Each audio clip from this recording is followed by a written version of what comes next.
when it comes to sending these letters, whether you're sending like an FTC report, one hack I'll say is you want to send the same thing you're sending and then send a new one. So let's say you send an FTC report, 14 days later, I would send a new one, but maybe 10 days later, I'd send the same one just as a reminder, you know? So a couple of y'all already got this, but this is basically how I would construct an example deletion letter. So now that we understand the law, we understand the language of the law, we don't want to make it too deep. We just want to send them a simple letter to get this deletion letter removed. Do I always have to send an affidavit of truth? Okay, we're gonna get into affidavit of truth, but you don't necessarily always have to send an affidavit of truth. I'm gonna cover that in a little bit. So you getting ahead of me. Relax. No, I'm playing. All right, so first of all, you want to put your name, your address, all that, and then you're gonna put the date, and then you're addressing to Experian or the furnisher of the information, whoever you want to address. So what I would put is to whom it may concern. And then I would put, I received a copy of my, insert your report, whatever it is. It could be Experian, TransUnion, Equifax, whatever you got a problem with. And I noticed you're going to insert the negative item that needs a deletion. I noticed this that needs to be corrected. They are as follows. Put down the account number, put down the account. Very, very basic information. You're literally letting them know. I noticed something on my report. This needs to be deleted. And we're making a demand. We're not making a request. This is a demand. I want y'all to have that mindset. So then you immediately let them know. Your company is in violation of the Fair Credit Reporting Act, otherwise known as 15 U.S.C. 1681. One thing I want y'all to know too, with template letters, I don't want y'all to just copy what it says verbatim. Plug in your own words. Template letters are meant to be a guide in terms of how you should do it. And I used to actually not even sell template letters just because I was, worried that people would just copy it verbatim. And I had these template letters for a while, but it's just that when I was on consultation calls, I would just tell people how I would, construct it. But y'all getting the information as far as looking at it here. And I know some of y'all purchased them already. So I just want y'all to be responsible with how you actually use the template letters. So let them know they violated the FCRA. Then what the best practice that I like to do is literally copy the law and break it down to them. So this is a round 2 letter that we have as an example. You see it's S-2, responsibilities of furnishers of information and consumer reporting agencies. I would say the law clearly states and then publish it, right? Copy and paste it. Does that not look familiar? We just talked about prohibition. Don't make it too deep. So then I'll explain it to them, right?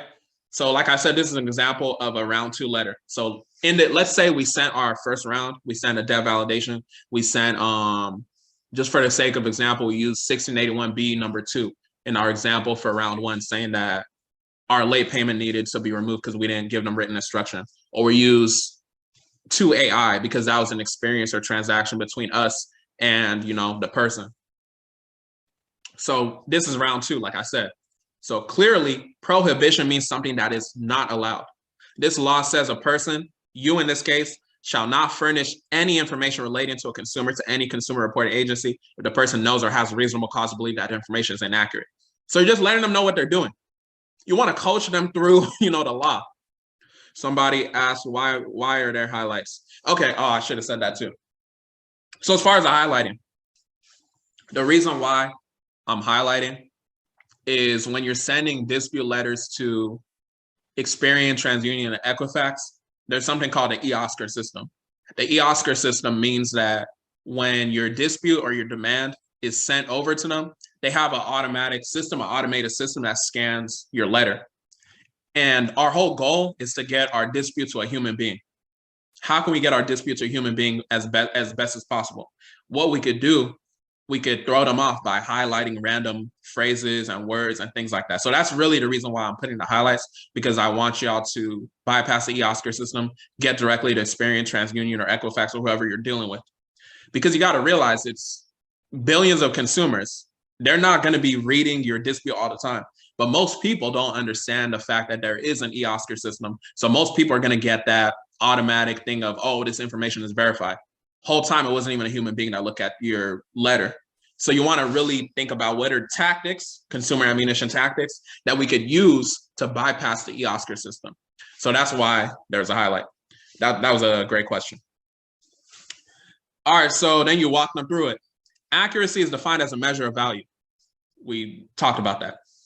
Having this information on my credit report is not of value to me, so therefore it is inaccurate, and I demand it to be deleted from all consumer reporting agencies. So let them know.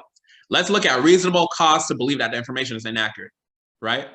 Did we not just go over this in the presentation? So you can literally replay the presentation if you purchase a replay and just kind of, take my position. The way I'm breaking it down to y'all, break it down to them. So look, I clearly showed you in my previous letter. Remember, this is round 2 example. In my previous letter that you received via certified mail. This is why we send certified mail, because they can't lie. Oh, I didn't receive it. They have to sign that they received it. That you have reasonable cause to believe that the information is inaccurate by me clearly defining accurate and what it means to be inaccurate and pointing out the laws that you violated. Therefore, the information being inaccurate, right? So this is just an example. And then while we're at it, right? While we're at it, pursuant to 15 USC 1681A4, like I told y'all can go as simple as just going to the congressional findings. This is where it states Congress makes the findings. There's a need to ensure that consumer reporting agencies exercise their great responsibilities with fairness, right? But the most important part is the respect for the consumer's right to privacy. So once you say that, remember, a lot of these people, they don't know what the law is. They dumb, so you got to break it down to them. So clearly my right to privacy as a consumer has been violated by publicly reporting this information when I never gave your organization permission to report my information. Right, that's a mouthful. Keep that in mind.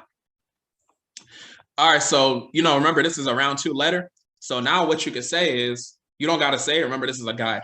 This is getting out of hand. So if you continue failing to follow the law after I've clearly showed you that you have reasonable cause to believe that the information isn't, in fact, inaccurate, this matter will result in legal actions being taken against your company, and I will be seeking $1,000 per violation of the following.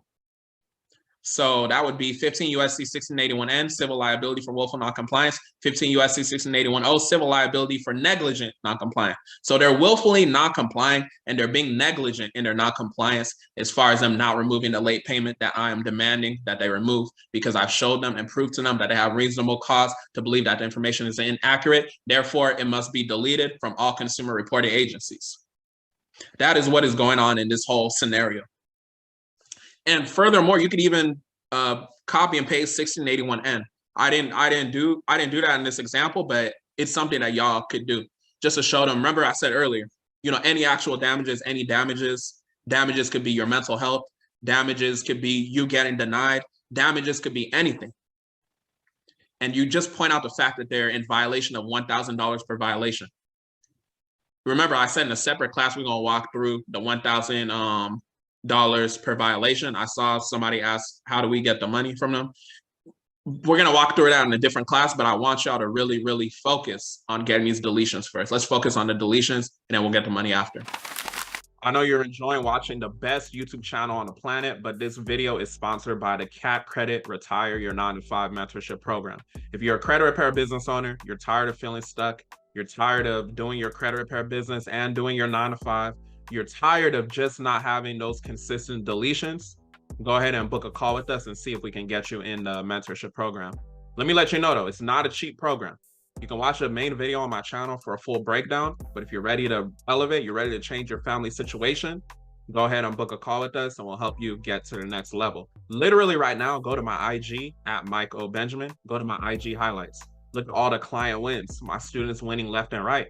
Environment is important. You got to understand that nothing changes if nothing changes. So if you're going to continue doing the same thing that's not working, you're not going to get to the next level. When you're ready, if you got that credit card, pull up on a call. We'll see your current situation and see where you're trying to get to, see if we can provide you with that solution and get you into mentorship. Enjoy the rest of the video. All right, so then what I would do to end the letter, it doesn't matter how much time you give them. You can give them 30 days or whatever, but I just put an example. You could put, you have 14 days to respond upon receipt of this letter to delete the reference items and send me a new letter, notify me that the information has been deleted from all consumer reporting agencies, and also mail me a copy of my report, right? So you as a consumer, remember, you're giving them instructions. So when it comes to like debt, when it comes to Fair Debt Collection Practices Act, we're not talking about that today, but just for the sake of my example, you could literally send them a cease and desist and tell them, when it comes to like a collection or something, you could tell them to stop contacting you because you're trapping them in a situation. You tell them to stop contacting you. If they continue contacting you, that is a violation because you have a right to privacy. I've shown you like 18 times you have a right to privacy. So keep that in mind. And then you'll end it with best regards and your name. And a best practice is you want to always have a copy of your ID and a utility bill showing your proof of your address, your current address, right? So you want to also mail that with your demand because a lot of times these consumer reporting agencies do things that are called stalling tactics. So if you don't send your form of ID, they might be like, oh, it's not you. We're still looking into your case. We need proof of, whatever. So because they're going to do that a lot of times, just send them your identification right away. Want to give them no excuses, right, to move forward with the process because you got to understand that credit takes time. So if we can minimize the amount of work we got to do, the better we'll be within our situation. So that's an example of how I would walk through a demand. This is how, my clients have gotten negative items deleted. And this is how you're going to get your negative items deleted. And one thing I'll say that's worth mentioning too, because I was on a consultation call too with this girl, and she was basically saying how she was tired of, sending letters after letter. Why is it not working?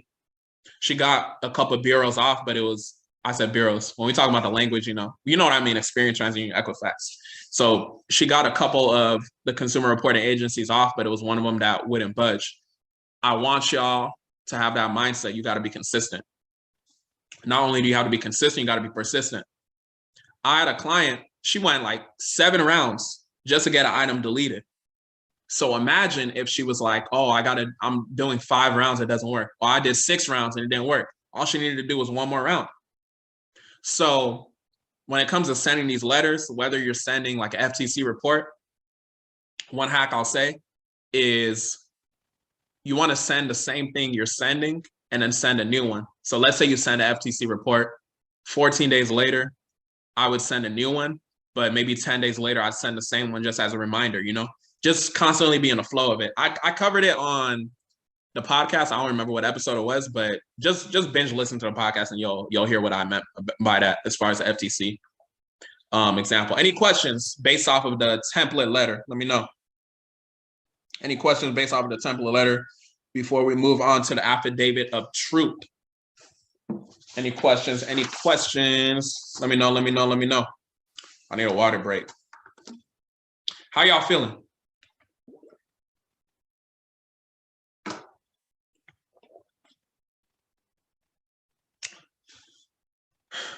I know most of y'all that's in here got the template letters. I know a couple people that weren't able to make it tonight also got the template letters. But let me know if y'all have any questions as far as these laws. Thank you for the information, King. This is helpful. No problem. Thank you for pulling up. Thank you for investing in yourself. Thank y'all for investing in yourselves. Okay, we're gonna move forward to the affidavit of